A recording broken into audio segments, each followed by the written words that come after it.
When the walls are closing in. أسرار لا تريدك المرأة أن تعرفها عنها. تخيل امرأة تجلس أمامك، تبتسم، تجيد الحديث، تنصت لك باهتمام، لكن داخلها غرفة مغلقة، لم يسمح لك بالدخول إليها بعد. ليست كل الأبواب تغلق لأن خلفها خطر، بعضها يغلق لأن ما خلفه هش وينكسر بسهولة. وفي آخر هذا الفيديو ستفهم المرأة من زاوية لم يحدثك عنها أحد من قبل، وستدرك لماذا تخفي بعض الأشياء، لا لأنها تجيد الخداع، بل لأنها تجيد الحماية. أنت لا تتعامل مع امرأة كما تتعامل مع فكرة بسيطة. المرأة عالم داخلي متشابك، تعيش مشاعرها بعمق وتخفي الكثير، لا عنك فقط، بل أحيانا عن نفسها. هناك أسرار لا تقال في العلاقات، ولا تكتب في الرسائل، ولا تفهم من المواقف السطحية. اليوم لن نتحدث عن المرأة كما تصور، بل كما تشعر. السر الأول: المرأة لا تقول كل ما تشعر به حتى لمن تحب. أكثر ما يفاجئ الرجل أن المرأة حين تحب لا تصبح أكثر صراحة دائما، بل أحيانا أكثر كتمانا. هي لا تخفي مشاعرها لأنك لا تعني لها شيئا، بل لأنك تعني لها أكثر مما ينبغي. تخشى أن تساء فهمها، أن ترفض، أن تستغل مشاعرها، أو أن تكشف في لحظة ضعف. فالسكوت هنا ليس بعدا، بل درعا نفسيا. السر الثاني: المرأة تفكر في التفاصيل أكثر مما تعترف به. كلمة قلتها عابرا، نظرة لم تنتبه لها، نبرة صوت تغيرت فجأة، كلها تخزن في عقلها. المرأة لا تنسى التفاصيل لأنها عاطفية فقط، بل لأنها تحاول أن تفهم هل هذا أمان؟ هل هذا اهتمام؟ هل هذا حب حقيقي؟ لكنها نادرا ما تخبرك بأنها تحللك بصمت. السر الثالث: المرأة تجيد التظاهر بالقوة أكثر مما تتخيل. قد تبدو ثابتة، قوية، مستقلة، غير محتاجة، لكن داخلها طفلة خائفة من الخذلان، امرأة تعبت من التوقع، وقلب يريد أن يطمئن لا أن ينتصر.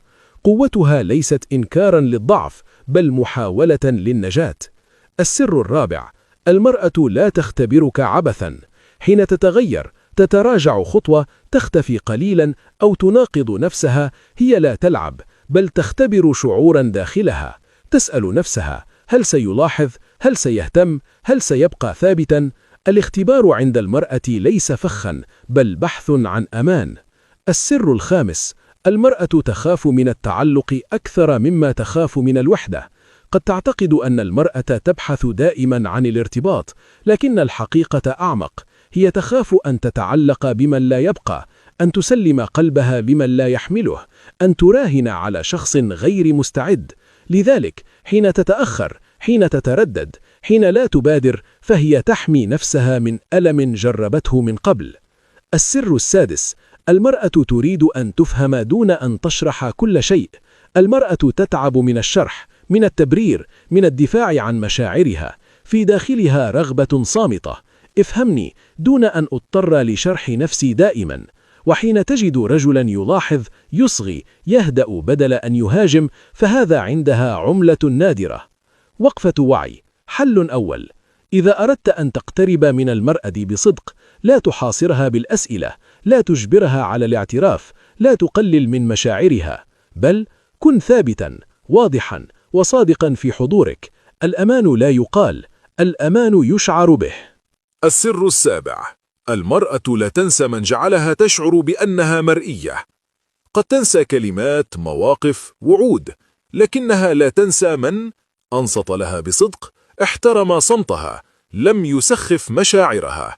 هذا النوع من الرجال يظل حاضرا في ذاكرتها طويلا، حتى لو لم يبقى في حياتها. ما قيل حتى الآن ليس سوى السطح، وسنتحدث الآن عن أسرار تخفيها المرأة حتى عن نفسها. لماذا تحب أحيانا من لا يشبه أحلامها؟ ومتى تغلق قلبها نهائيا دون رجعة؟ والآن نقترب خطوة أخطر، لأن ما سنكشفه هنا هو ما تخفيه المرأة أحيانا عن نفسها. السر الثامن: المرأة قد تحبك وتبتعد عنك في الوقت نفسه. هذا التناقض يربك الرجال كثيرا. كيف تحب ثم تبتعد؟ كيف تشتاق ثم تختفي؟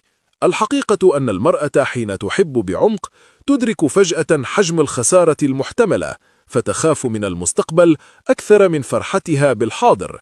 هي لا تبتعد لأن المشاعر اختفت، بل لأن المشاعر أصبحت مخيفة.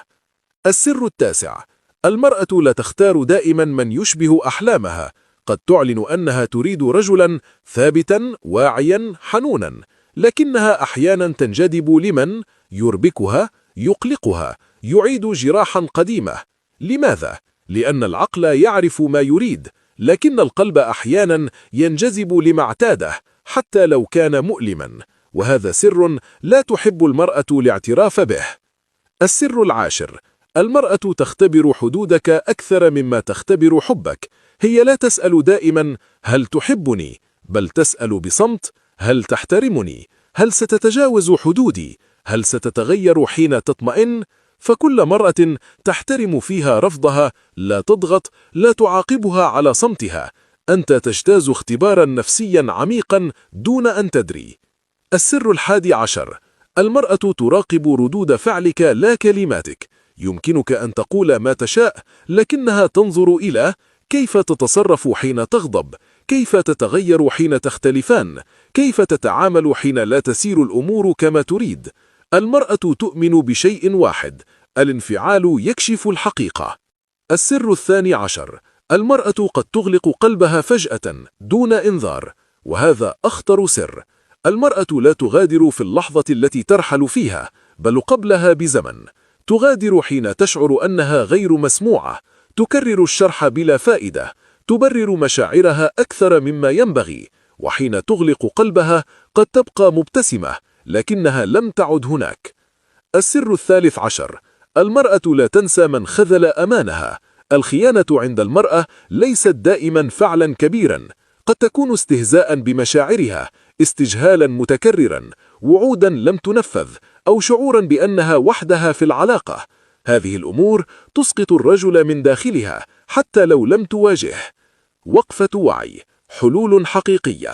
إن أردت أن تتعامل مع المرأة بوعي، لا تقلل من إحساسها، لا تجادل مشاعرها، لا تطلب منها أن تكون أبسط مما تشعر، كن ثابتا أكثر مما تكون مقنعا.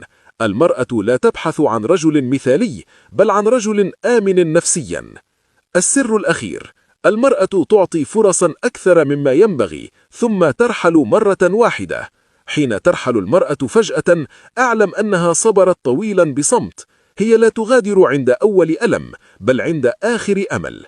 وحين تختار الرحيل، فهي لا تبحث عن من يعيدها، بل عن من فهمها متأخرا. في النهاية، المرأة لا تخفي أسرارها لأنها معقدة، بل لأنها عميقة، ولا تحتاج من يحللها، بل من يصغي إليها دون أن يجردها من شعورها. إن فهمت هذا، فأنت لم تفهم المرأة فقط، بل فهمت العلاقات من جذورها.